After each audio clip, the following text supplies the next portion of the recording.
যে ছেলেটির বাঁহাতি স্পিন বোলিংয়ে এক সময় কুপোকাত হতো বাঘা বাঘা ব্যাটসম্যান, জাতীয় দলে ক্রিকেটাররা যাকে নেটে লক্ষ্য করে খেলতেন, সেই কিনা মাত্র কয়েক বছরের ভিতরে হয়ে উঠলেন চট্টগ্রামের আন্ডারওয়ার্ল্ডের এক নির্মম ত্রাস, যার একটি ফোন কলে কেঁপে উঠত বড় বড় ব্যবসায়ী ও প্রবাসীদের বুক। তিনি মোবারক হোসেন ওরফে ডেভিড ইমন। কিভাবে একটি সম্ভাবনাময় ক্রিকেট ক্যারিয়ার ধ্বংস হয়ে দেশের অন্যতম শীর্ষ অপরাধীর তালিকায় নাম লেখালো, চলুন জানা যাক ডেভিড ইমনের সম্পূর্ণ অন্ধকার জীবনের গল্প। আসল নাম মোবারক হোসেন ইমন, অপরাধ জগতে পরিচিত ডেভিড ইমন নামে। চট্টগ্রামের ফটিকছড়ি উপজেলায় কাঞ্চননগর এলাকার বাসিন্দা। বাবা মোহাম্মদ মুসা ছিলেন ওমান প্রবাসী। দুই ভাই ও দুই বোনের মধ্যে ইমন সবার বড়। ছোটবেলা থেকে ক্রিকেটের প্রতি ছিল প্রচণ্ড ঝোঁক। কাঞ্চননগর থেকে সাইকেলে চড়ে ফটিকছড়ি কলেজ মাঠে অনুশীলন করতেন আসতেন। পরে চট্টগ্রামের অক্সিজেন মোড়ে খালার বাসায় থেকে প্রফেশনাল ট্রেনিং শুরু করেন। তিনি ছিলেন একজন বিরল বাঁহাতি চায়নাম্যান স্পিনার এবং ভালো ব্যাটসম্যান। সবাই তাকে চায়নাম্যান স্পিনার বলেই জানত। 2016-17 সালের দিকে তিনি চট্টগ্রাম ব্রাদার্স ক্রিকেট একাডেমিতে যোগ দেন। কাজীর দেউরি ও বাকলিয়া স্টেডিয়ামে নিয়মিত খেলতেন। ভারতের কুলদীপ যাদবকে অনুকরণ করে বোলিং করতেন তিনি। জাতীয় দলের ক্রিকেটাররা চট্টগ্রামে এলে নেটে তাদের বল করতেন ইমন। 2020 সালের কোভিড-19 মহামারীর আগ পর্যন্ত তিনি ছিলেন এক সুশৃঙ্খল ও অত্যন্ত সম্ভাবনাময় ক্রিকেটার।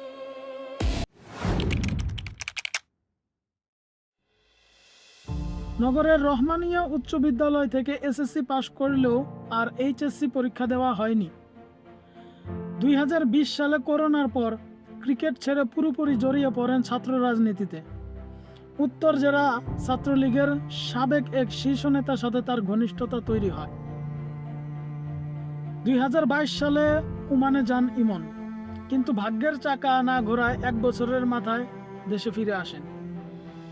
2024 সালের 5 আগস্ট রাজনৈতিক পট পরিবর্তনের পর তিনি বায়েজিদ বোস্তামি এলাকার আতুবার ডিপো এলাকায় আত্মগোপন করেন। সেখানে অক্সিজেন এলাকায় জুট ব্যবসার নিয়ন্ত্রণ ও সংঘর্ষে জড়িয়ে প্রথম আলোচনায় আসেন। এখানেই পরিচয় হয় চট্টগ্রামের কুখ্যাত ক্যাডার ছোট সাজ্জাদ এর সাথে। পরে ছোট সাজ্জাদ গ্রেফতার হলে বিদেশে পলাতক শীর্ষ সন্ত্রাসী সাজ্জাদ ওরফে বড় সাজ্জাদ এর সরাসরি বিশ্বস্ত গ্রহণ করেন। ইমন নিজে পরবর্তীতে এক সাক্ষাৎকারে স্বীকার করেন, ছোটবেলা থেকেই বড় ক্রিকেটার হওয়া অথবা ধনী হওয়ার ইচ্ছা ছিল। ধনী হতেই এই পথে বেছে নিয়েছে তিনি। অস্ত্র চালনায় অত্যন্ত পারদর্শী ইমন মাত্র 2 বছরের মধ্যে চট্টগ্রামে বায়েজিদ, চান্দগাঁও, হাটহাজারী ও রাউজান এলাকার প্রায় 15 লক্ষ মানুষের কাছে এক আতঙ্কের নাম হয়ে ওঠেন। তার বিরুদ্ধে রয়েছে অন্তত 15টি মামলা ও অসংখ্য অভিযোগ। ইমন কোনো ব্যবসায়ীকে টার্গেট করার আগে তার আয়ের উৎস, সম্পদ ও পরিবারের সম্পূর্ণ জীবন বৃত্তান্ত সোর্সের মাধ্যমে সংগ্রহ করতেন। এরপর বিদেশি নম্বর থেকে ফোন করে কোটি কোটি টাকা চাঁদা দাবি করতেন। চাঁদার নগদ টাকা জিইসি মোড়ের এক রেস্টুরেন্টের ইউসুফ নামের এক ব্যক্তির কাছে জমা হতো, যা হুন্ডির মাধ্যমে পাচার করা হতো। 2026 সালের 26 জানুয়ারি আজিজউদ্দিন নামে এক ব্যক্তিকে হুমকি দেওয়ার অডিও ভাইরাল হয়। ইমন সেইখানে বলেছিলেন, 50,000 পুলিশ নিয়ে ঘরে থাকলেও তোকে মেরে আসবো, যেমনটা 10,000 মানুষের সামনে তোর ভাইকে গুলি করেছিলাম। গত 13 জুলাই ঢাকার বাকলিয়া এক্সেস রোডে ডিজিটাল ডট নামক এক ইন্টারনেট প্রতিষ্ঠানে 2 কোটি টাকার চাঁদা না পেয়ে 30 থেকে 35 জন সশস্ত্র লোক নিয়ে হামলা ও ভাঙচুর চালান ইমন। 2025 সালের 30 মার্চ বাকলিয়া এলাকায় চাঞ্চল্যকর জোনাখুন। হত্যাকারীদের মোটরসাইকেল ও অস্ত্র সরবরাহ করেছিলেন ইমন। আবার পরবর্তীতে 2025 সালের 23 মে পতেঙ্গা সমুদ্র সৈকতে সন্ত্রাসী ঢাকাইয়া আকবর হত্যাকাণ্ড, এছাড়াও হাটহাজারী ডাবল মার্ডার, চান্দাগাঁওয়ের আফতাব হত্যা এবং স্মার্ট গ্রুপের পরিচালকের বাড়িতে গুলিবর্ষণের ঘটনার মাস্টারমাইন্ড ছিলেন এই ডেভিড ইমন।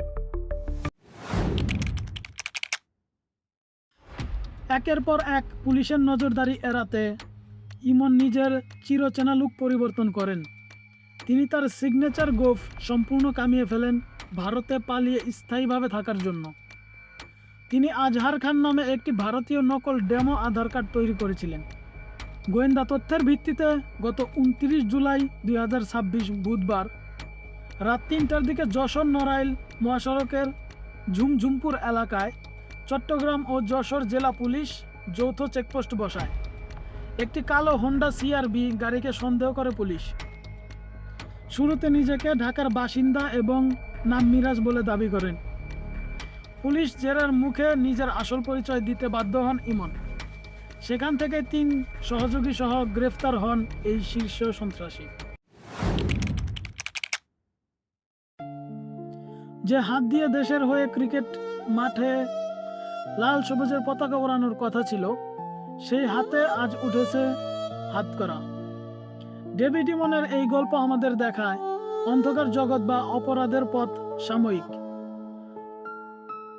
অর্থ আর ক্ষমতা দিলেও এর শেষ পরিণতি কতটা ভয়াবহ ও লজ্জাজনক।